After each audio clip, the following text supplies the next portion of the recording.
Hi, Jim Van Zandt here, one of the pastors, Carlisle United Methodist Church, sermon in 3 minutes. Thanks for tuning in.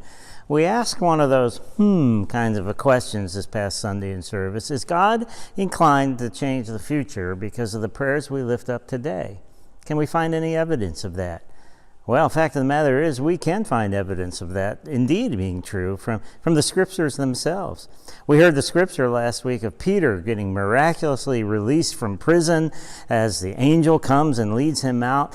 All the while, the church is praying. That's what Luke tells us in the book of Acts, that the disciples and other believers are gathered at Mary's house and they are praying for Peter, and as they are praying, Peter is released. There's another interesting story where Jesus is about to be crucified. It's about a week or so before that. He tells the disciples about what's going to unfold.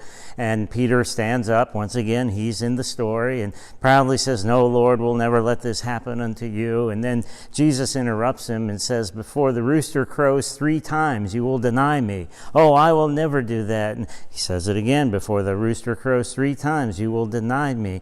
But when you deny me," Jesus says, "I will pray to you." Why would Jesus bother saying, "I would pray for you," if it weren't true, if it didn't affect something in the heavens?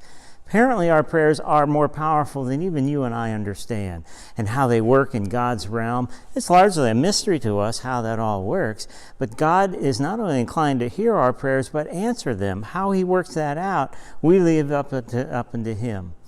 I think God answers our prayers all the time in our lives, but you and I just don't see it.